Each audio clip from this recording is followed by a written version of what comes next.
नमस्कार, बिहार की बात में आपका स्वागत है। मैं हूं पंकज कुमार। इस खास पेशकश में हम चर्चा करेंगे कि क्या नीतीश कुमार वाकई स्वस्थ हैं, और अगर स्वस्थ नहीं है तो क्या इसकी जानकारी बीजेपी को है। दरअसल हम आपको बता दें कि बीजेपी का टॉप लीडरशिप निश्चित तौर पर नीतीश कुमार के रवैये और हरकत को लेकर के हैरान भी है और परेशान भी, क्योंकि ये चर्चा बहुत आम होने लगी है कि आखिरकार नीतीश कुमार बार बार इस तरह का व्यवहार क्यों करते हैं। और हद तो तब हो गई जब कल विपक्ष के नेता, जी हां, लालू परिवार खुल करके नीतीश कुमार पर आक्रमण करने लगा। राबड़ी देवी तो यहां तक कह दी कि नीतीश कुमार की मानसिक हालत ठीक नहीं है, उन्हें अपने बेटे को मुख्यमंत्री बना देना चाहिए। राष्ट्रगान पर नीतीश कुमार के व्यवहार को लेकर के बिहार का विपक्ष इस कदर बेचैन हो उठा और इस तरह आक्रामक हो गया कि सत्ता पक्ष को इसका जवाब देते हुए नहीं सूझ रहा है। ऐसे में बड़ा सवाल उठता है कि क्या पहले जब संजय झा के भोज में एक बात कही गई, और वो भी आरजेडी के द्वारा कही गई, कि अमित शाह ने कहा कि मुख्यमंत्री नीतीश कुमार की मर्जी से बनेगा, उनकी सहमति से बनेगा, मतलब क्या यह मतलब निकाला जाए कि बीजेपी का शीर्ष नेतृत्व इस बात से पूरी तरह से वाकिफ है कि नीतीश कुमार राज्य को चलाने के लिए फिट नहीं है। कहा यह जाता है कि उनके नेतृत्व में चुनाव लड़ा जाएगा, लेकिन फिर यह क्यों नहीं खुल करके कहा जाता कि वही मुख्यमंत्री होंगे। और जब यह खुल करके बीजेपी कहती ही है तो फिर नीतीश कुमार के सुपुत्र को बाहर आकर के यह कहने की जरूरत क्यों पड़ जाती है कि मेरे पिताजी को मुख्यमंत्री का उम्मीदवार घोषित करिए। कहीं ना कहीं दाल में तो कुछ काला है। और मेरी जानकारी है कि निश्चित तौर पर बीजेपी का जो बड़ा नेतृत्व है, जो थिंक टैंक है, वो इस बारे में निश्चित रूप से सजग है। वो बहुत कुछ सोच रहा है, लेकिन उसको अमली जामा कब पहुंचाएगा, उसको जमीन पर कब उतारेगा, बीजेपी की रणनीति क्या होगी। अमित शाह 29-30 को बिहार पहुंच रहे हैं, बीजेपी के चाणक्य हैं, भला उनसे कोई बात छुपा हुआ कैसे रह सकता है। ऐसे में गंभीर सवाल उठने लगा है कि क्या जेडीयू और बीजेपी के बीच इस मसले पर बातचीत हो रही है। क्या अगर इस तरीके से नीतीश कुमार व्यवहार करते रहे तो क्या वो चुनाव में जाने लायक रहेंगे। कई ऐसे सवाल हैं जिनके जवाब आने बाकी हैं, लेकिन जनता जनार्दन, पावर कॉरिडोर, हर जगह ये बात आम हो चुकी है कि आखिरकार नीतीश कुमार को हो क्या गया। और नीतीश कुमार को लेकर के मेडिकल बुलेटिन जारी होना चाहिए, यह भी बहुत लोग मांग कर रहे हैं। लालू परिवार से भी यह मांग की जा रही है। हम हर चीज आपको बताएंगे, लेकिन कल का पूरा विवाद क्या है जरा उसको विस्तार से सुनिए, उसके बाद शुरू करेंगे चर्चा। प्रायोजक हैं cancer healer centre, a new beginning. सारा चैनल पर दे रहा है, सोशल मीडिया पर दे रहा है, दुनिया देख रहा है। राष्ट्रगान का अपमान किया है माननीय मुख्यमंत्री जी। क्या मानसिक रूप से बीमार हैं? उनको माफी मांगना चाहिए, सदन में आके दोनों सदन में माफी मांगना चाहिए। दिमागी काम नहीं कर रहा तो इस्तीफा करके बेटा के अपने बना। देखिए, कल मैंने भी देखा कि बिहार के मुख्यमंत्री आदरणीय नीतीश कुमार जी जब राष्ट्रगान हो रहा था उनकी जो मानसिक स्थिति और शारीरिक स्थिति कहीं से भी मुझे स्वस्थ नहीं दिख रही थी। आपके माध्यम से मैं इस देश के प्रधानमंत्री नरेंद्र मोदी जी और इस देश के होम मिनिस्टर अमित शाह जी से मैं पूछना चाहती हूँ कि क्या आपको ये राष्ट्रगान के समय मुख्यमंत्री का जो शारीरिक और मानसिक स्थिति आपको सही लग रही थी? इसका जवाब मैं उन्हीं से मांगना चाहती हूँ। क्या आपको वो सही लग रहा था? हम लोग तो हमेशा बोलते आए हैं, आप देखिए कि पहले भी वो अपमानित करते आए हैं। आप देखिए जिस तरह से महात्मा गांधी जी का जब शताब्दी समारोह चल रहा था उस समय भी वो ताली बजाने लगे थे बीच में। आए दिन वो महिलाओं का अपमान करते हैं, युवाओं का अपमान करते हैं, बच्चियों का अपमान करते हैं। तो मुझे लगता है कि उनकी स्थिति सही नहीं है, और इस स्थिति में वो एक बड़े प्रदेश के मुख्यमंत्री हैं। तो इस देश के प्रधानमंत्री को और होम मिनिस्टर को सोचना चाहिए कि बिहार किसके हाथों में है। लेकिन सीएम का बिहार चलाने योग्य नहीं। सीएम क्यों चुप है? सीएम को माफी मांगनी चाहिए। कौन है भाई बड़ा बीच में कौन बोलते हैं कि उनकी तबीयत खराब है, इसके चलते ऐसे। अब देखिए, अब ये तो डॉक्टर बताएंगे या नीतीश कुमार जी बताएंगे, लेकिन जो लग रहा है वो तो लग रहा है कि अस्वस्थ लग रहे हैं।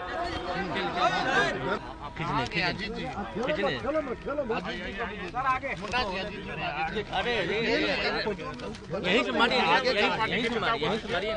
सर इधर तेजस्वी जी, इधर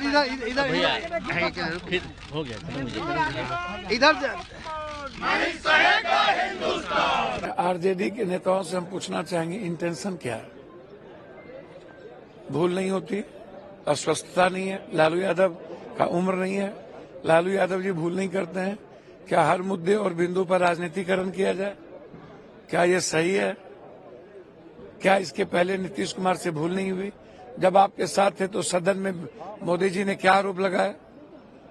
बोला नहीं छोड़ेंगे, अपमान बदला लेंगे, ये महिला विरोधी है। तब आप सपोर्ट में खड़े थे। आज किसी मंच पर राष्ट्रगान के बीच में उन्होंने कोई भूलवश किसी को टोक दिया। क्या इंटेंशनली है? क्या इसका भी राजनीतिकरण होगा? क्या अब कोई मुद्दे नहीं बचे? बीजेपी भी नीतीश जी से लड़ रही है और आप भी नीतीश जी से लड़ रहे हैं, और प्रशांत किशोर भी नीतीश जी से लड़ रहे हैं। मतलब बीजेपी से कोई लड़ने को तैयार नहीं है। वाह रे वाह। तो इसीलिए मेरा मानना है कि जब इंटेंशन बिल्कुल सही है और भूल भी है और अस्वस्थता और उम्र दोनों नीतीश कुमार जी का दिखता है कि क्षमा जोग भी है और इस पर राजनीति पॉलिटिकलाइज नहीं किया जा सकता। सर, क्या ये एक पॉइंट है जिस पर कि उनका इस्तीफा मांगा जाए? नहीं मांगना चाहिए। यदि वो गलती करते, इंटेंशन उसकी गलती करने की होती, तो निश्चित क्षमा भी मंगवाना चाहिए, इस्तीफा भी मंगवाना चाहिए। हाँ, ये कहा जा सकता है कि उनका स्वास्थ्य सही नहीं है, उनकी उम्र भी उन पर हावी हो रही है, थके हुए नजर आते हैं। ये नीतीश कुमार को सोचना चाहिए कि वो क्या करेंगे। ये नीतीश कुमार को सोचना चाहिए कि वो क्या करेंगे। ये कौन कह रहे हैं? तो ये पप्पू यादव कह रहे हैं। पप्पू यादव कई बार अपने दार्शनिक अंदाज में दिखाई पड़ते हैं। सवाल ये उठता है कि कांग्रेस क्या कह रही है, और सवाल ये उठता है कि पप्पू यादव कांग्रेस में है या नहीं है। क्योंकि जब तेजस्वी बोल रहे थे तो कांग्रेस के अजीत शर्मा उनके पीछे दिखाई पड़ रहे थे। पर सवाल यह है कि आरजेडी में एक तरफ मीसा भारती कहती हैं कि उनकी मानसिक स्थिति ठीक नहीं है, राबड़ी देवी कहती है उनका दिमाग काम नहीं कर रहा तो बेटे को मुख्यमंत्री बना देना चाहिए। और जब तेजस्वी यादव से पत्रकार पूछते हैं कि क्या उनकी मानसिक स्थिति ठीक नहीं है, तो कहते हैं ये तो मेडिकल बुलेटिन जारी होगा तब पता लगेगा। सवाल यह है कि आखिरकार कहना क्या चाह रहे हैं, और सवाल यह भी है कि नीतीश कुमार बार बार विपक्ष को मौका क्यों दे रहे हैं। सवाल यह भी है कि क्या यह मामला इतना गंभीर है कि केंद्र को हस्तक्षेप करना चाहिए। क्योंकि आपको बता दें कि यह बात तो बिल्कुल तौर पर संविधान में लिखा हुआ कि अगर वाकई जो विपक्ष मांग कर रहा है कि उनकी दिमागी स्थिति ठीक नहीं है, वो उनका माइंड साउंड नहीं है, तो कोई अनसाउंड माइंड का व्यक्ति कोई संवैधानिक पद पर तो रह नहीं सकता। क्या इसमें दम है क्या? यह एक गंभीर सवाल है और इसकी चर्चा बहुत जोर से अब चौक चौराहे पर होने लगी। यह बात आप जान लीजिए। पर बीजेपी का शीर्ष नेतृत्व क्या सोच रहा है, यह हम आपको बताना चाहते हैं। हमारे साथ जुड़ रहे हैं कुछ मेहमान जिनसे आपका परिचय करा दें। हमारे साथ श्याम किशोर चौबे जी जुड़ रहे हैं, वरिष्ठ पत्रकार हैं, आपका बहुत स्वागत है। हमारे साथ रामबंधु वत्स जी हैं, राजनीतिक विश्लेषक हैं, आपका भी बहुत स्वागत है। रामबंधु वत्स जी, अगर हम डॉट्स को कनेक्ट करें, वैसे मेरे पास अंदर की जानकारी भी है, लेकिन अगर हम डॉट्स को कनेक्ट करें, आपको याद होगा संजय झा ने एक भोज का आयोजन किया था मकर संक्रांति के अवसर पर, और उसके बाद उसमें अमित शाह आए थे, देश के गृह मंत्री हैं, बीजेपी के चाणक्य कहे जाते हैं। और उसी भोज का उदाहरण पेश करते हुए आरजेडी ने एक बयान दिया था कि अमित शाह ने कहा है कि नीतीश कुमार की मर्जी से, सहमति से अगला सीएम तय होगा। और आपको याद होगा एक निजी टीवी चैनल का इवेंट था, उसमें भी हुआ था पार्लियामेंट्री बोर्ड तय करेगा कौन सीएम होगा। तो खुल करके ये नहीं बोलना, और वो भी सबसे बड़े नेता नंबर 2, और पीएम के बाद तो उनको माना जाता है ना बीजेपी में। तो अगर वो ये बात कह रहे हैं, मतलब खुल करके नहीं कह रहे हैं, उसके बाद कई तरह के बयान उठने लगे, निकलने लगे। फिर स्टेट बीजेपी ने इस पर मिट्टी डाला, लेकिन अगर मिट्टी डाला तो फिर नीतीश कुमार के बेटे को कहना पड़ा मेरे पिताजी को मुख्यमंत्री घोषित करिए। इसका मतलब जेडीयू में भी ये बात चल रही है ना कि उनके पिताजी मुख्यमंत्री होंगे कि नहीं होंगे। पर एक बात तो समझ में अब आ रही है कि बीजेपी क्यों सोच रही है कि इनको मुख्यमंत्री बनाना चाहिए कि नहीं बनाना चाहिए। ये जो कई सारी इनकी हरकतें हैं जिसको लेकर के सवाल उठ रहे हैं, उस बारे में आप क्या कहना चाहेंगे? क्या आपको लगता है कि नीतीश कुमार पर जो सवाल विपक्ष उठा रहा है वो गैर वाजिब है, या नीतीश कुमार जैसा व्यक्ति जो कि एक्सटेम्पोर बोलते थे, उनको कोई स्क्रिप्ट की जरूरत नहीं पड़ती थी, उनकी यादाश्त बड़ी मजबूत थी, वो अब नीतीश कुमार कभी पैर छूने लगते हैं, कभी राष्ट्रगान के बीच में चल पड़ते हैं, कभी राष्ट्रगान दोबारा चलता है तो अपने बगल वाले लोग को, अपने एडवाइजर को से हाथ मिलाने लगते हैं, बीच में पत्रकारों का अभिवादन करने लगते हैं। ये सारी चीजें क्या इशारा कर रहा है? जी, बीजेपी ये क्यों सोच रही है कि चुनाव के बाद बिहार का मुख्यमंत्री नीतीश कुमार होंगे या नहीं? उन्हें तो ये सोचना चाहिए कि क्या इस वक्त मौजूदा समय में नीतीश कुमार को, जो उनकी हालत हो चुकी है, वो मुख्यमंत्री बने रहने के लायक हैं? क्या बिहार को इस तरीके से उपेक्षित किया जाए कि जब तक वो चुनावी समीकरण और सियासी समीकरण के लिए अगर उपयोगी हैं, तो कोई मानसिक तौर पे बीमार व्यक्ति भी मुख्यमंत्री बना रहे, क्योंकि वो सियासी तौर पे भी उपयोगी हैं? कम से कम आप चुनाव को छोड़िए, चुनाव परिणाम को छोड़िए, बिहार की तो चिंता करनी चाहिए। कल 19 देशों के खिलाड़ी थे मौजूद, जहां पे मुख्यमंत्री जिस तरीके की हरकत कर रहे थे, और ये खबर एक अंतर्राष्ट्रीय खबर बन चुकी है। ये राष्ट्रगान का अपमान है, और ये कोई पहला मौका नहीं है। अगर ये पहला मौका होता तो चलिए इस पे लिपापोती हो सकती थी। कभी सदन में उस तरीके से महिलाओं पे बयान देते हैं, महिलाओं के संबंध में तो अक्सर उनकी जुबान फिसल जाती है। ये समझ में नहीं आता है कि क्या इसे आप जुबान फिसलना कहते हैं। इसके अतिरिक्त लगातार एक सीरीज है, आप देखेंगे कि हर लगभग एक आध सप्ताह 10 दिन में मुख्यमंत्री जी कुछ ऐसे बोल देते हैं, कुछ ऐसा कर देते हैं कि वो उनकी ये बात डिबेट शुरू होता है कि वो बीमार हैं, कि वो स्वस्थ हैं या नहीं स्वस्थ हैं। आप देखिए कि कुछ देर पहले वो सदन में मोबाइल के उपयोग को लेकर के बहुत ही नारुष्ट हो गए, इतने ज्ञानी की तरह बोलने लगे कि मोबाइल का उपयोग होगा तो धरती नष्ट हो जाएगा। और फिर यहाँ आते हैं तो राष्ट्रगान में एक तो राष्ट्रगान पहले रुकवाते हैं, और बाद में जब राष्ट्रगान शुरू होता है तो उस तरह की हरकत करते हैं। तो ये समझने वाली बात है कि जदयू के जो भी नेता हों, चाहे वो जिस गुट के हों, जैसे भी हों, और बीजेपी, इन दोनों को समझना चाहिए। इस समय जदयू और बीजेपी की ही जिम्मेवारी बनती है कि क्या चुनावी और सियासी समीकरण के लिए अगर नीतीश कुमार उपयोगी हैं, तो उन्हें मानसिक तौर पे बीमार होने की स्थिति में भी मुख्यमंत्री बनाया जाए रखना चाहिए या नहीं। उनको सत्ता जरूरी है या बिहार जरूरी है? एक बात और समझने वाली बात है, बात सिर्फ ये नहीं है कि वो राष्ट्रगान के समय क्या किए या बयान क्या देते हैं। सार्वजनिक तौर पे तो हम लोग ये देख रहे हैं, जब वो अपने दफ्तर में बैठते होंगे, जब वो अपने सीएमओ में बैठते होंगे, तो कई तरह की वो मुख्यमंत्री हैं, हजारों की संख्या, सैकड़ों की संख्या में वो निर्णय लेते होंगे। उन निर्णयों पे वो क्या करते होंगे, किसी भी मसले पे, किसी भी जटिल मसले पे उनका क्या जवाब आता होगा। तो ये सोचने वाली बात है कि फिर बिहार कौन चला रहा है। अगर आप ये मानते हैं कि उनका सारा निर्णय सही है, वो सही तरीके से निर्णय लेते हैं, तो इसका मतलब कि बिहार कोई दूसरा चला रहा है। तो ये भी तो जनता को कम से कम जानने का हक है कि बिहार इस समय कौन चला रहा है। अब 4-5 महीने बाद चुनाव है, इसलिए आप जनता से वो अधिकार थोड़ी छीन सकते हैं कि इस वक्त बिहार कौन चला रहा है। बिहार ये पंकज, ये बहुत ही शर्मनाक स्थिति है कि एक बीमार व्यक्ति बिहार चला रहा है, और प्रधानमंत्री जैसा व्यक्ति, नरेंद्र मोदी और अमित शाह जी, बीजेपी, ये सब कुछ मौन है। और इस मौन का कारण सिर्फ एक ही है कि नीतीश कुमार उनकी राजनीतिक मजबूरी है। अब निशांत कुमार जी को आने की चर्चा है। मुझे लगता है कि चुनाव बाद क्यों अभी उनको मुख्यमंत्री बना दिया जाए। निशांत कुमार जी आज जैसे भी हों नीतीश कुमार से ज्यादा स्वस्थ हैं, उन्हें मुख्यमंत्री बना दिया जाना चाहिए। लेकिन ये नीतीश कुमार को बीजेपी कब तक ढोती रहेगी, ये बहुत ही गंभीर मसला है।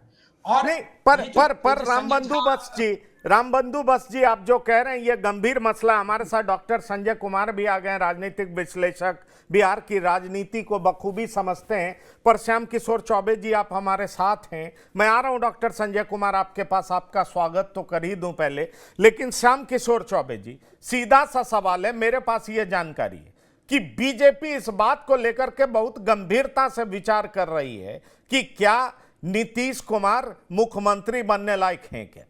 आपको बता दें, क्या उनकी स्थिति अब ऐसी रह गई है कि अगला शासन में वो मुख्यमंत्री के पद पर विराजमान हो सके?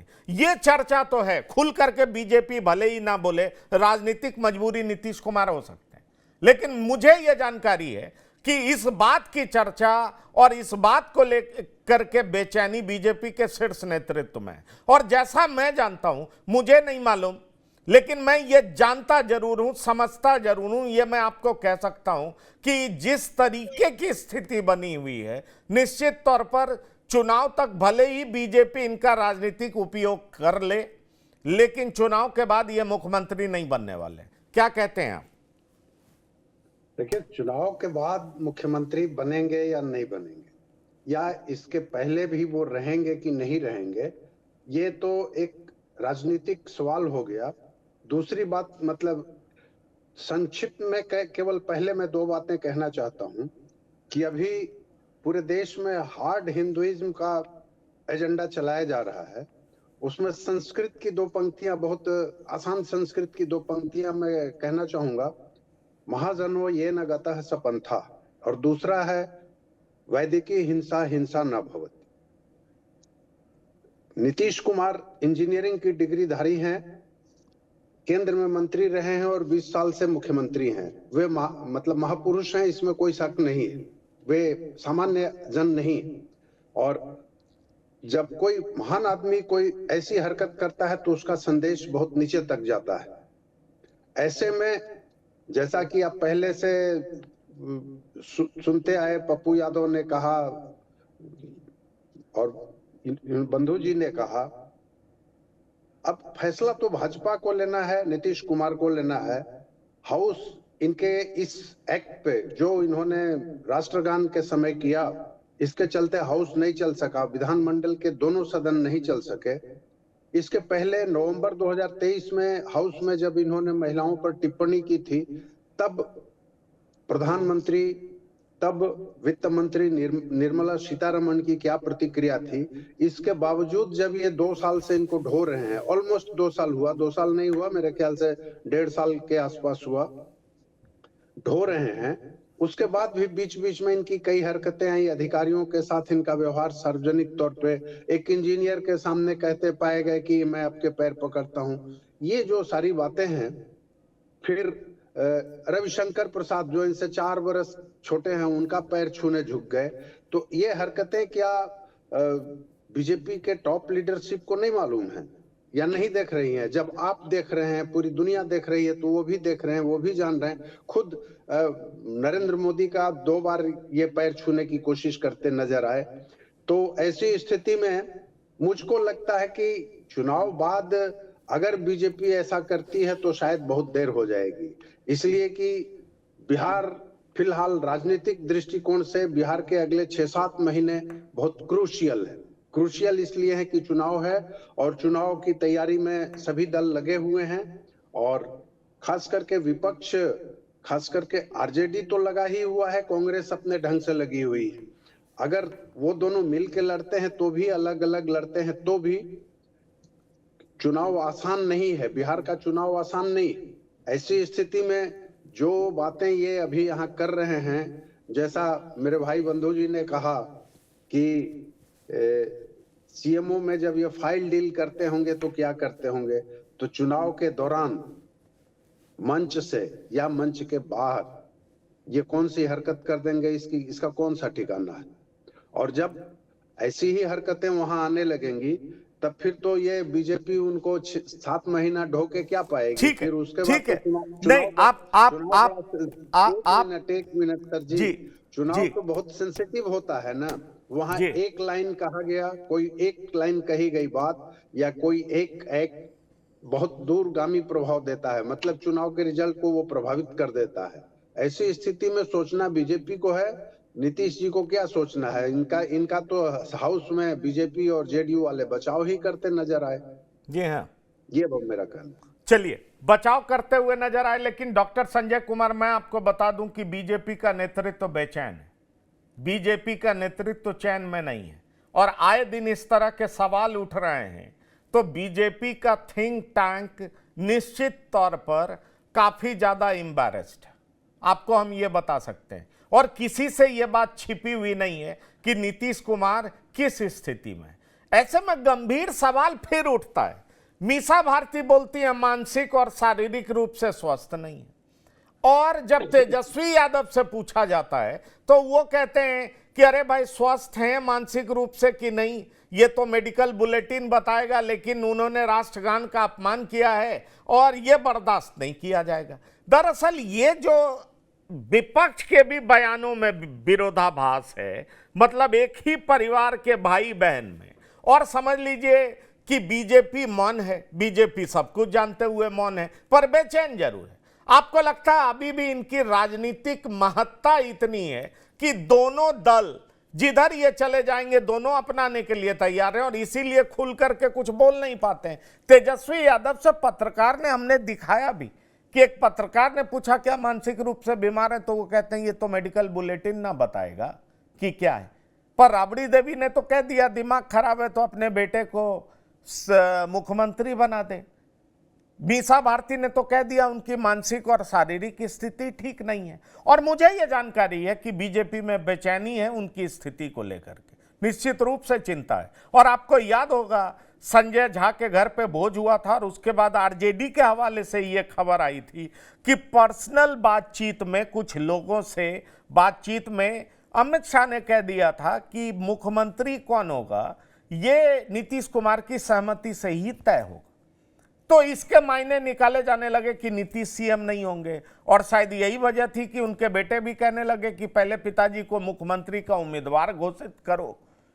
इन सब चीजों को देख करके आप क्या ये समझ पा रहे हैं कि बीजेपी को चुनाव का इंतजार है, या जो मेरी जानकारी है जिस तरीके से बीजेपी में बेचैनी बढ़ रही है चुनाव से पहले भी कुछ हो सकता है?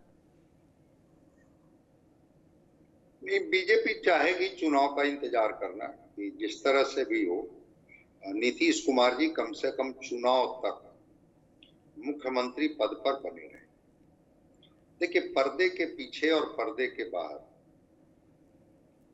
वो न्यूरोलॉजिकल डिजॉर्डर से सफर कर रहे हैं कि नहीं कर रहे हैं, या वो डिमेंशिया के किस स्टेज में है नहीं है, वो जो डिजेनरेटिव स्टेज है, और फिर वो एंटी साइकोसिस जो ड्रग्स होते हैं उसके क्या साइड इफेक्ट्स हैं उनके ऊपर, वो तो कोई अथॉरिटी है जो कोई न्यूरोलॉजिस्ट ही बता सकता है। उसके लिए न्यूरोलॉजिस्ट ही ऑथराइज्ड है।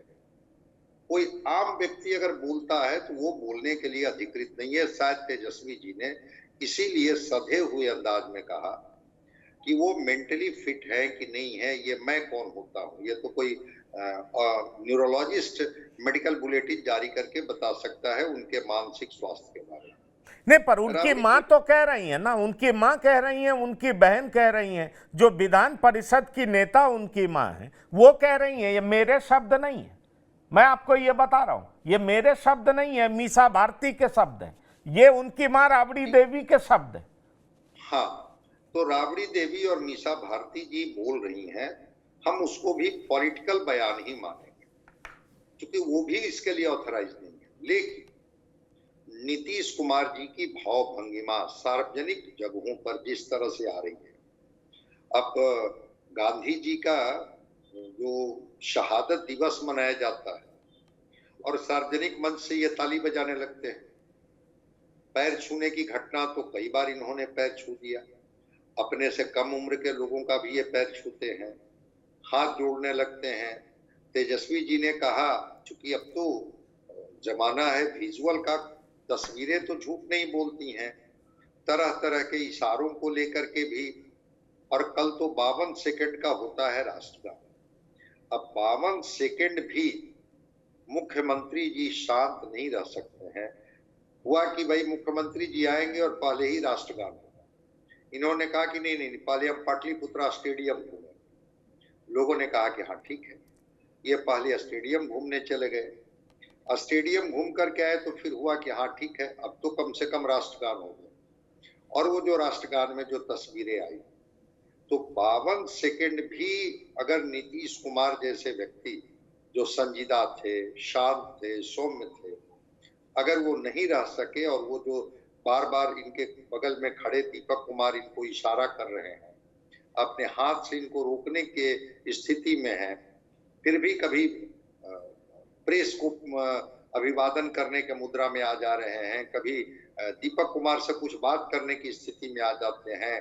और जो उनके हरकतें थी, जो फेशियल या जो बार बार हाथ से जो इशारा कर रहे थे, तो ये तो कहा ही जा सकता है ना कि कोई स्वस्थ व्यक्ति ऐसे कैसे कर सकता। स्वस्थ व्यक्ति तो कम से कम राष्ट्रगान के समय तो ऐसा नहीं करेगा।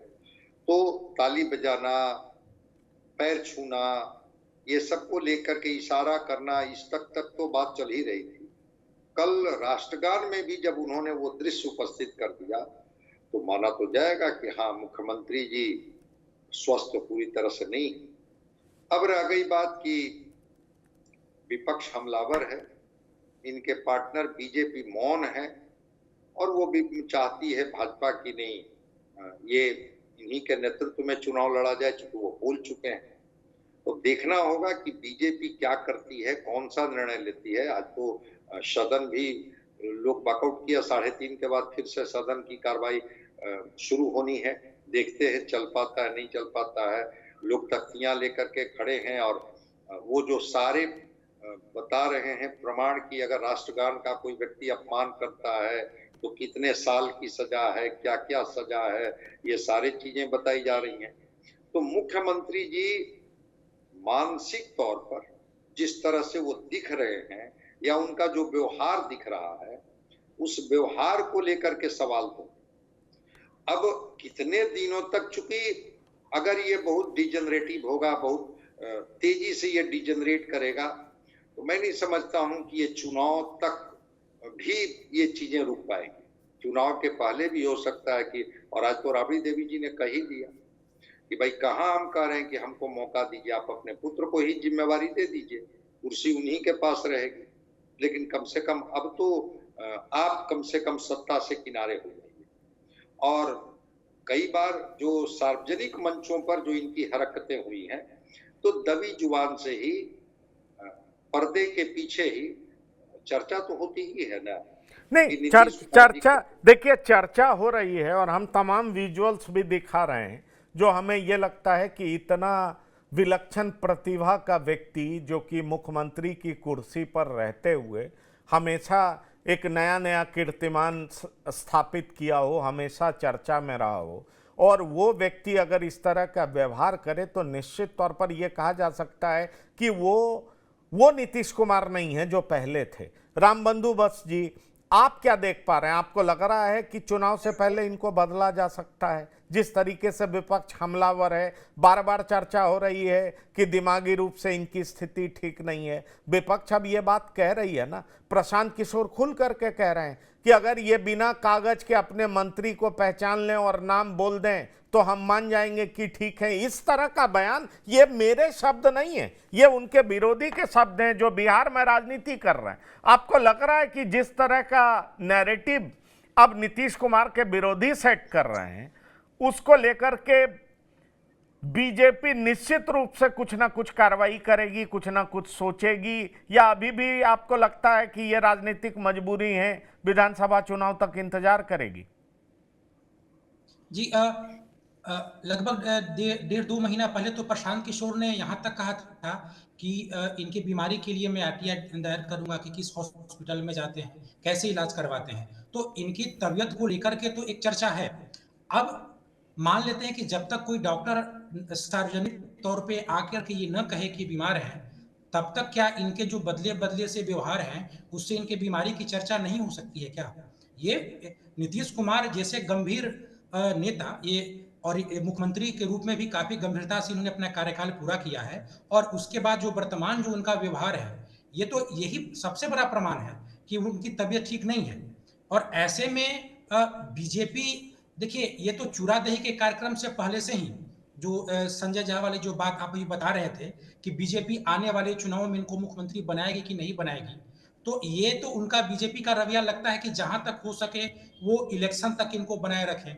इलेक्शन तक इनको रखना, सीएम के कुर्सी पर रखना बीजेपी के लिए या एनडी के लिए सियासी फायदा साबित हो सकता है उसमें, लेकिन मुझे लगता है कि इससे जनमानस पे भी प्रभाव पड़ेगा और कहीं ना कहीं जो एक जवाबदेही है जनता के प्रति, क्योंकि बीजेपी भी यहाँ सत्ता में है, बिहार में भी सत्ता में है, तो अपनी उस जवाबदेही से मुंह नहीं मोड़ना चाहिए और किसी भी बीमार व्यक्ति को मुख्यमंत्री के पद नहीं होना चाहिए। यह बात बीजेपी को और स्वयं जदयू के लोगों को भी समझना चाहिए और स्वयं नीतीश कुमार के परिवार वालों को भी समझना चाहिए।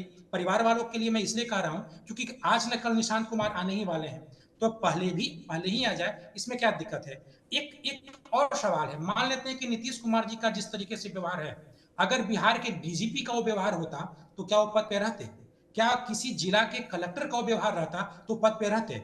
ये मसला ये नहीं है कि वो क्या बोल देते हैं, उनका बयान क्या होता है, चलिए इस पे हर कोई झेप ले सकता है, हर कोई इस पे लिपापोती कर ले सकता है। मसला ये है कि वो कामकाज कैसे करते होंगे, वो निर्णय कैसे लेते होंगे, और अगर वो कामकाज नहीं कर रहे हैं तो फिर कौन कर रहा है, बिहार कौन चला रहा है, ये जानना बहुत जरूरी है और ये जनता का अधिकार है। ये इसका संबंध चुनाव से तो नहीं है। नहीं भी आप बड़ी बात कह रहे हैं, आप बड़ी बात कह रहे हैं और इसीलिए तो कहा जा रहा है कि जितने लोग उनके आसपास हैं उनके लिए बड़ी ही वो माकूल स्थिति है। माकूल स्थिति इसलिए क्योंकि वो सिंबल बने हुए हैं और चला बिहार कोई और रहा है। और इस तरह की बात ये मेरी बात नहीं है। कई बार तेजस्वी यादव कह रहे हैं कि विपक्ष कह रहा है कि बिहार चला रहे हैं एडवाइजर, बिहार चला रहे हैं रिटायर्ड सरकार श्याम किशोर चौबे जी, बिहार वो लोग चला रहे हैं जो कि बीजेपी द्वारा नीतीश कुमार के इर्द गिर्द बिठाए गए हैं। ये सारे शब्द मेरे नहीं है, ये आरजेडी नेताओं के शब्द हैं, ये मेरे शब्द नहीं। क्या जो आरजेडी के नेता पिछले कुछ महीनों से इस तरह की बात कर रहे हैं, इसमें आपको दम दिखाई पड़ता है? हाँ, इसमें दम दिखाई पड़ता है कि नहीं पड़ता है, वो मैं एक और बात के बाद आता हूं। आपने अभी उल्लेख किया कि प्रशांत किशोर ने नीतीश कुमार के लिए कहा कि वो बिना कागज पर देखे अपने मंत्रियों का नाम बोल देवें तो मैं मान जाऊंगा। तो मुझको आपने ये बात कही तो एक उदाहरण मुझको याद आ गया। ज्यादा टाइम नहीं हुआ है, मेरे ख्याल से 7-8-9 महीने हुए, जब लोकसभा का चुनाव हो रहा था और संग संग उड़ीसा विधानसभा का भी चुनाव हो रहा था। तो आपको याद होगा, सबको याद होगा, वहां पे प्रधानमंत्री नरेंद्र मोदी ने नवीन पटनायक के लिए क्या कहा था? यही बात कही थी जो प्रशांत किशोर आज इनके लिए कह रहे हैं। नवीन पटनायक के लिए भी प्रधानमंत्री नरेंद्र मोदी ने यही बातें कही थी कि उनको कुछ याद नहीं रहता है, बिना कागज देखे नहीं बोल सकते हैं और इनका शासन राज्य का कोई और चला रहा है। ठीक वही बात अब बिहार में आ गई है। तो बिहार में जब वही बात आ रही है तो मैं एक बार फिर कहूंगा कि नरेंद्र मोदी जी को याद कर लेना चाहिए अपना वक्तव्य जो उन्होंने नवीन पटनायक के लिए कहा था। रही बात अभी शासन, वैसे भी मतलब ये प्रैक्टिस की बात है, प्रैक्टिकल बात है, व्यवहारिक बात है कि कोई भी मुख्यमंत्री या प्रधानमंत्री अपने से सारे डिसीजन नहीं लेता है, संभव नहीं है। जितना वो मतलब विस्तृत क्षेत्र है, उसका अनेक विभाग हैं, उसकी अनेक प्रक्रियाएं हैं, उसमें कोई अकेले निर्णय नहीं लेता है। फैक्ट यही है कि अफसरशाही उसमें ज्यादा निर्णय लेती है, सुझाव देती है, करती है। लेकिन यहाँ तो बात ही दूसरी है ना कि सुझाव देने से क्या होएगा। यहाँ तो दीपक कुमार जो उनके प्रेस ये हैं प्रिंसिपल सेक्रेटरी हैं, वो हाथ रोकते रहे, उधर से उन्होंने हाथ उठाया तो फिर हाथ जोड़ दिया नीतीश जी ने। ऐसी स्थिति में ये सवाल तो जायज है कि कौन चला रहा है, कैसे चला रहा है और क्या हो जाएगा। राज्य चलाने में 7-8 महीने बहुत होते हैं, खराबियों के लिए खासकर बहुत होते हैं। एक दिन, एक सेकंड, एक निर्णय काफी हो जाता है। ऐसी स्थिति में सोचना तो चाहिए उनके सहयोगियों को, और सहयोगियों इन द सेंस की जो भाजपा है या एनडीए के जो घटक दल हैं बाकी सब, और नीतीश कुमार के दल को भी। नीतीश कुमार को आप मान सकते हैं कि अपनी पारी तो ये खेल चुके। बाकी जो लोग इनके साथ संगी साथी सहयोगी हैं, उनको आगे का गेम खेलना है, आगे की राजनीति करनी है, आगे की कूटनीति करनी है, आगे का शासन संभालना है। शासन मतलब विपक्ष में रहे तो भी, सत्ता में रहे तो भी, शासन तो सबका होता है। तो वैसी स्थिति में उनको सोचना चाहिए और करना चाहिए। और तय बात है, मतलब जो बातें कही जा रही हैं, जिस ढंग का एक्ट है मुख्यमंत्री का और नीतीश कुमार जैसी पर्सनैलिटी का, उसमें अगर विपक्ष वाले ये आरोप लगा रहे हैं और कह रहे हैं कि बीजेपी द्वारा वहां एक सेल विकसित कर दिया गया है, वहां सेल शब्द शायद उचित नहीं होगा, वहां जो उनके अपने लोग बैठा दिए गए हैं वही कर रहे हैं, चाहे वे अधिकारी हों, चाहे उनके इर्द गिर्द वाले राजनेता हों। तो ये बात गलत नहीं है। गलत कहां से आती है? पिछले 2 वर्ष में जो घटनाएं हुई हैं उनको देख के कहीं लगता है किसी को, कोई सोच सकता है कि ये आदमी फाइल बहुत सीरियसली डील करते होंगे? संभव नहीं है। जरूर कोई न कोई है, अदृश्य शक्ति है। आप जो कह रहे हैं, आप भी आरजेडी की बातों में बिल्कुल हाँ में हाँ मिला रहे हैं। मतलब समस्या गंभीर है। बतौर वरिष्ठ पत्रकार आपका जो अनुभव है और उसको देखते हुए जो आप कह रहे हैं, एक लाइन मैं कहना चाहूंगा जी, क्योंकि मैं जब पत्रकारिता में था तो रिपोर्टिंग के दौरान मतलब मुख्यमंत्री मेरे बीट में थे, मुख्यमंत्री भी थे, विधानसभा भी थी, तो बहुत कुछ मैं उसका देखता समझता रहा हूं। ऐसी स्थिति में यह संभव नहीं कि कोई ऐसे कर ले, पॉसिबल नहीं। बिल्कुल। डॉक्टर संजय कुमार, आपको लग रहा है कि ये तो ठीक है, अगर वाकई उनकी तबीयत ठीक नहीं है और उनके इर्द गिर्द के लोग सत्ता और शासन चला रहे हैं, तो यही परिस्थिति बीजेपी को सूट करती है? सरकार चलाने में सूट करती होगी, लेकिन जनता को फेस करने में क्या ये परिस्थिति सूट करेगा क्या? या बीजेपी के पास कोई विकल्प नहीं है? बीजेपी सोचती है अगर चुनाव से पहले इनके साथ छेड़छाड़ किया गया तो वो 13-14% वोट भड़क जाएगा और वो हमें राजनीतिक रूप से नुकसान पहुंचाएगा, इसलिए बीजेपी इनको ढोए जा रही है। देखिए, नीतीश कुमार जी के बारे में कहा जाता है कि अगर वो 1 घंटा भी अगर स्वस्थ रहते हैं तो पूरे सिस्टम को पूरा घुमा देते हैं। बीजेपी इस बात को समझती है कि नीतीश कुमार जी कब कौन सा निर्णय ले लेंगे, इसलिए बीजेपी किसी भी कीमत पर नीतीश कुमार जी को छेड़छाड़ नहीं करेगी, जो मैं समझ पा रहा हूं।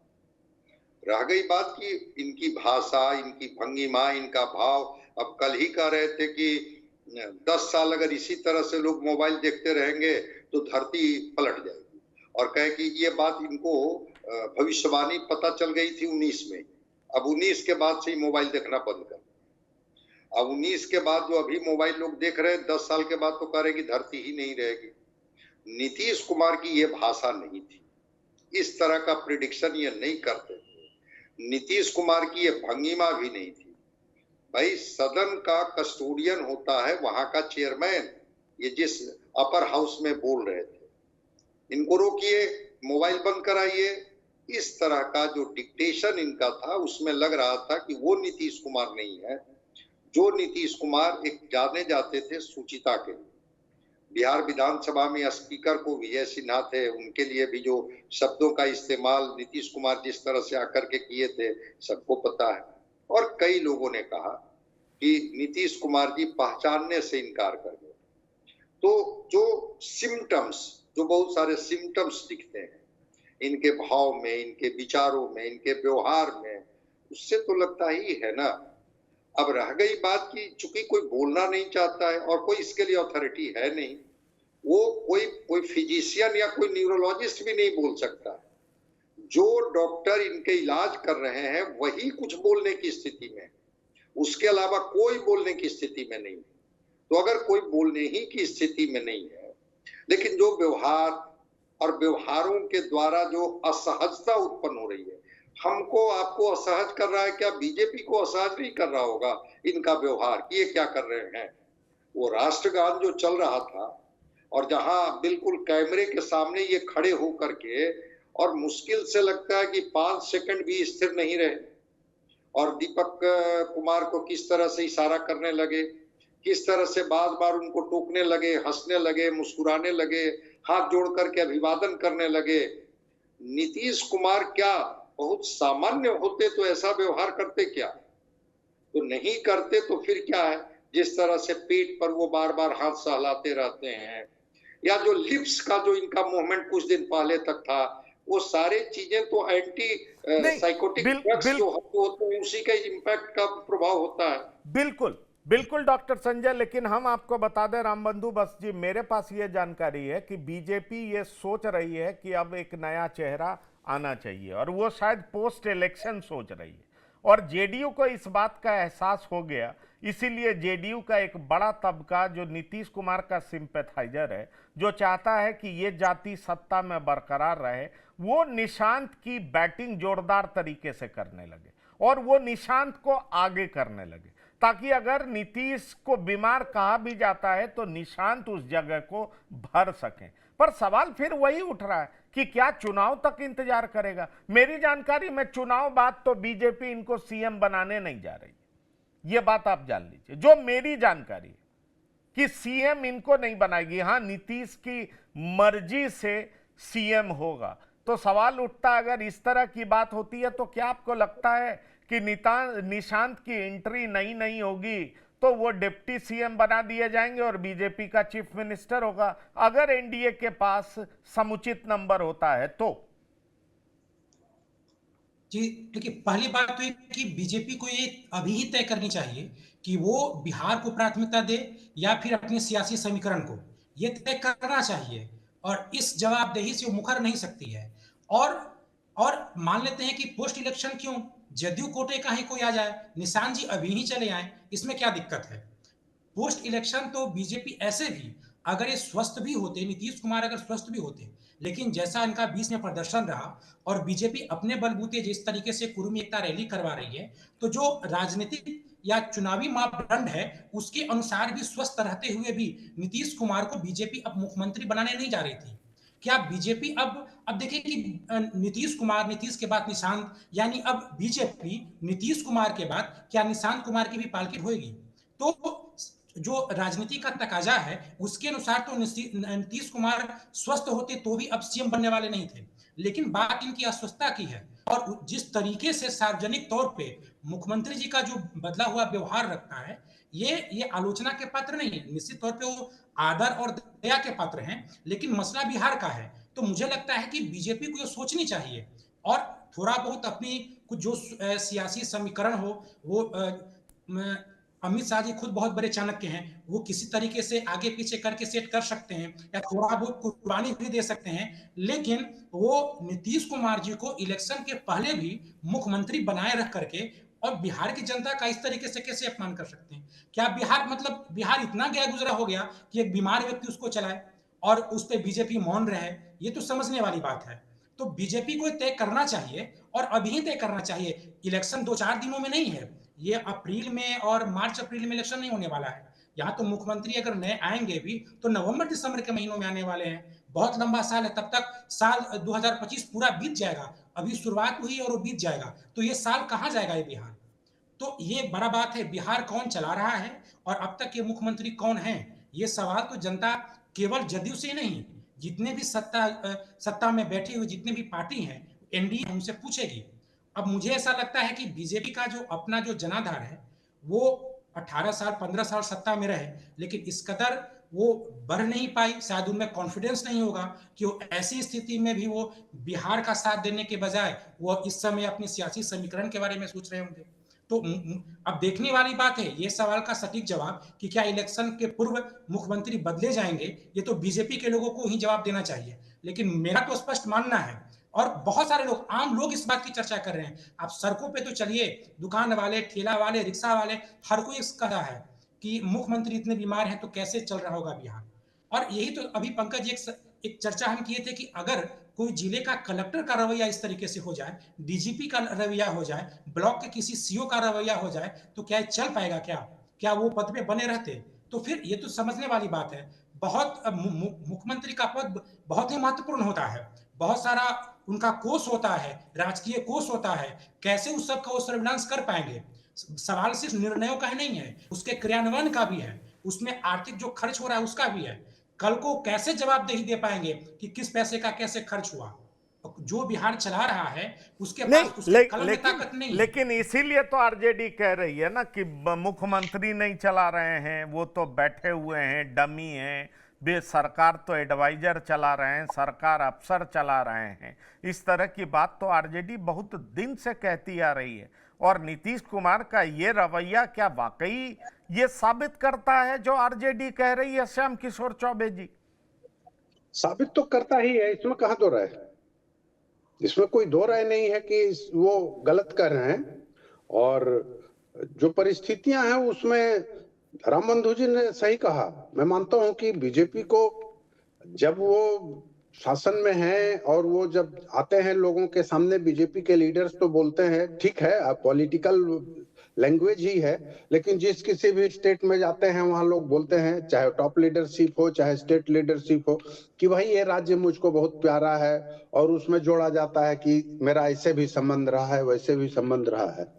तो स्टेट का भला देखना होगा, केवल पॉलिटिकल हित ही नहीं देखना होगा। और मैं तो कहता हूं कि पॉलिटिकल हित भी अगर देखें, केवल स्टेट को भूल जाए थोड़ी देर के लिए, पॉलिटिकल हित भी देखें, तो इस तरह का जो लीडर है, जो आज के अभी के या पिछले 2 बरस के नीतीश कुमार हैं, चुनाव के समय उनको कितना सबोटाज कर सकते हैं, ये ऐसा संभव है? ऐसा नहीं है कि नहीं है, चुनाव के समय भी सबोटाज कर सकते हैं। तो आपको लगता है श्याम किशोर चौबे जी 29-30 को अमित शाह आ रहे हैं, इस बात की भी गंभीर चर्चा होगी? मेरी जानकारी में जेडीयू के बड़े नेताओं से केंद्र की बातचीत चल रही है, बीजेपी की बातचीत हुई है इस मसले को लेकर के भी। आपको क्या लगता है, अमित शाह पटना आएंगे, बिहार आएंगे, तो क्या बिहार के नेतृत्व से इस मसले पर बातचीत करेंगे क्या? क्योंकि चुनाव तक यह मुद्दा बड़ा हो जाएगा, आरजेडी चुपचाप तो बैठेगी नहीं, बहुत तरह का सवाल उठाएगी। नहीं, ये देखिए, ये तो उन पे डिपेंड करता है कि करेंगे कि नहीं करेंगे, लेकिन जो सिद्धांत और व्यवहार की बातें हैं उसमें उनको करनी चाहिए। और अमित शाह इतने ये नहीं है कि वो इस चीज को इग्नोर करके चले जाएंगे। ठीक है, बातें बाहर आवे चाहे ना आवे, हो सकता है बातें बाहर न भी आवे, लेकिन करनी चाहिए और करनी होगी। नहीं करेंगे तो फिर नैया डूबेगी। मैं कह रहा हूं कि नैया डूबेगी। चुनाव के टाइम एक एक लाइन, एक एक लफ्ज बहुत मायने रखता है नेताओं का, टॉप लीडरशिप का। इनको एक नहीं कई जनसभाएं संबोधित करनी होगी, कई मीटिंग्स करनी होगी, कई रैलियां करनी होगी। वहां ये क्या बोल देंगे इसका कोई भरोसा है, या कैसा एक्शन कर देंगे? आप सपोज करिए कि जैसा इन्होंने नवंबर 2023 में बिहार विधानसभा के अंदर कहा था, वैसा अगर किसी सभा में बोल देंगे तो क्या होगा चुनाव का? बस मैं इतना ही इशारा कर रहा हूं। चलिए, क्या होगा चुनाव का? क्या होगा तो सारा चुनाव का? बनाया खेल बिगड़ अब जाएगा। ये डॉक्टर संजय बताएंगे, इनको बायोलॉजी का भी बहुत अच्छा ज्ञान है, पीएचडी भी है। ये बताएंगे कि दरअसल जिस तरह की बात अब उठने लगी है, क्या चुनाव तक मामला और गंभीर हो सकता है या अभी इसको टाला जा सकता है? क्योंकि अब ये देखिए, मीडिया में बात हो रही है, जन जन तक बात हो रही है, सदन में बात हो रही है, चौक चौराहे पर बात हो रही है। नहीं, देखिए, चूंकि जिस तरह से अगर प्रोग्रेशन बहुत फास्ट होगा और इस तरह से इनके एक्शन या इनके जो व्यवहार या जो इनका हाव भाव में अगर बहुत तेजी से गिरावट आएगी, तो मैं समझता हूं कि फिर तो बीजेपी को इसका घाटा हो जाएगा। तो निश्चित रूप से बीजेपी इस पर विचार करेगी कि मुख्यमंत्री जी जो हैं, चूंकि ये बहुत डिजेनरेटिव है और जितना तेजी से डिजेनरेट करता है, इसको रोकना संभव है कि कुछ दिन के लिए सस्टेन कर दिया जाए, कुछ दिन के लिए इसको रोक दिया जाए, लेकिन इसके प्रोग्रेशन पर आप बहुत ये विराम नहीं लगा सकते हैं। तो जिस तरह से मुख्यमंत्री जी शायद सहज शांत नहीं रह पा रहे, मैं तो शुरू में कहा ना कि 52 सेकंड के राष्ट्रगान में भी जब वो सहज नहीं है, शांत नहीं है, या उनका मेमोरी उसको रिकॉर्ड नहीं कर पा रहा है कि हम अभी खड़े कहाँ, वो राष्ट्रगान में खड़े हैं और उसके बाद भी जिस तरीके से वो बार बार दीपक कुमार को मुस्कुराते हुए इशारा कर रहे हैं, लोगों का अभिवादन कर रहे हैं, प्रणाम कर रहे हैं, तो क्या मुख्यमंत्री जी अब उस स्टेज में आ गए हैं कि स्थल की समझ भी अब उनके अंदर में नहीं रही कि हम कहां पर हैं, कैसे हैं। ठीक है, अभी गए थे यात्रा में, पद यात्रा में, तो बहुत कॉर्नर्ड रहे, ये घिरे हुए रहे लोगों से और उद्घाटन वगैरह किए चले गए, पब्लिक फेसिंग इनका नहीं हुआ। लेकिन हाउस में कल जब हमने मोबाइल पर इनका देखा कि बस प्रलय आने वाला है, हम कहे क्या मुख्यमंत्री जी बोल रहे हैं।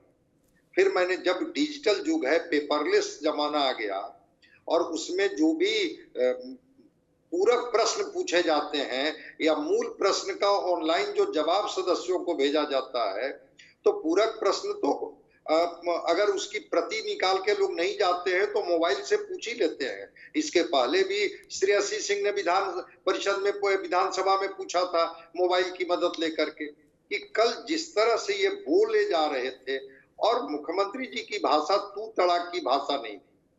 और कोई एक चीज जिसको पकड़ लेते हैं, तेजस्वी जी ने कुछ दिन पहले कहा था कि देखिएगा, अब तो प्रेस वाले लोगों को भी पता हो जाता है कि अब इनका अगला वाक्य क्या होगा। इनके भाषण को देखिएगा, बस एक ही बात ये बोलेंगे, एक दो संबोधन के बाद फिर अब उसी रिकॉर्डिंग में ये बोलने लगते हैं।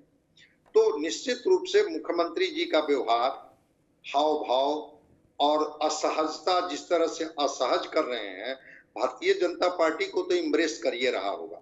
जनता दल यू को कितना इम्ब्रेसिंग सिचुएशन में ला दिया ये तो सबको पता है। हालांकि तरह तरह से इसको डिफेंस करने की कोशिश की जा रही है। आज ही राबड़ी देवी जी ने जो कहा कि ये तो insult of national honour act 1971 के तहत 3 साल की जेल की बात होगी, तो नीरज कुमार कहां से 2002 का एक ले आए चित्र और वो दिखाने लगे कि देखिए लालू प्रसाद और राबड़ी देवी दोनों बैठी हुई हैं और वो राष्ट्रगान चल रहा है। अब ये कह करके आप अपने को बचाइएगा, ये कब तक बचेगा। कई लोग मिले हैं मुझे जो कहे कि मुख्यमंत्री जी मुझे पहचानने से इनकार कर गए, मुझे नहीं पहचान पाए, बार बार परिचय देने के बाद भी रिकॉल नहीं कर पाए। तो स्वास्थ्य को लेकर के पूरे बिहार के लोगों की सहानुभूति है मुख्यमंत्री जी के प्रति।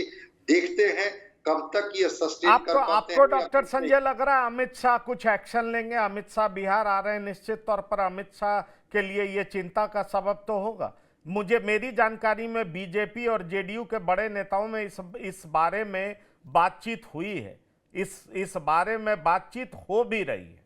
तो सवाल ये उठता है कि अमित शाह 29-30 को बिहार पहुंच रहे हैं, क्या आपको लगता है कि जो पार्टी के नेताओं से, सांसदों से, विधायकों से, वहां संगठन के नेताओं से बात करेंगे, उसमें भी ये एक बड़ा मुद्दा होगा? निश्चित रूप से बड़ा मुद्दा होगा, क्योंकि ये तो एनडीए गठबंधन के हित में तो इस तरह के जो जिसको कहते हैं भंगिमा और भाव तो नहीं ही न जा रहा है। जनता के बीच में मजाक का तो केंद्र बने ही हुए हैं ना।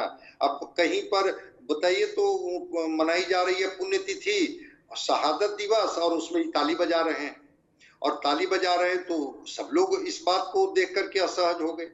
इसकी भाषा जो तू तड़ाक की हो गई और बार बार कुछ कुछ बोले जा रहे हैं।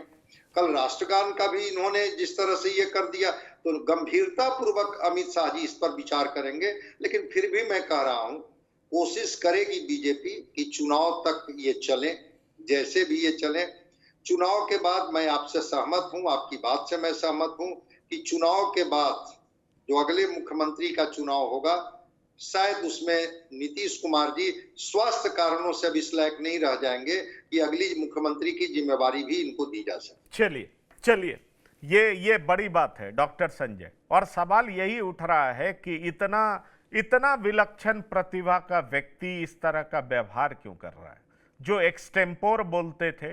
मुझे याद आता है जब इन्होंने एक दिल्ली में स्पीच दिया था और कहा था उस समय भी ये बीजेपी से अलग हटे थे और उन्होंने एक भाषण दिया था कि यहाँ के लोगों को, भारत में रहने वाले लोगों को तिलक भी लगानी होगी और टोपी भी पहनना पड़ेगा। और ये लाइन उनका बड़ा हिट हुआ था, लोगों ने बहुत पसंद किया था। सवाल ये उठता है कि इस तरह के विचार, इस तरह की बात रखने वाला व्यक्ति का व्यवहार इस कदर क्यों हो गया है और विपक्ष को बार बार वो मौका क्यों दे रहे हैं? ये ऐसे सवाल हैं जिसको लेकर के निश्चित तौर पर एनडीए में चिंता है। और जैसा कि मैंने आपको बताया कि बीजेपी और जेडीयू के बीच इस बारे में बातचीत भी हो रही है। तो सवाल फिर यही उठता है कि कब तक मुख्यमंत्री बने रहेंगे नीतीश?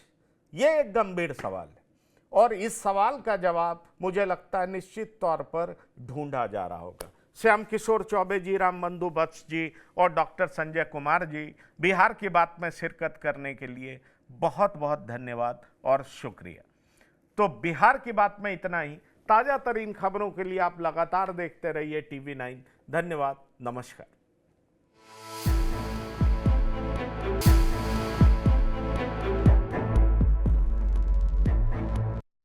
प्रायोजक हैं cancer healer centre, a new beginning.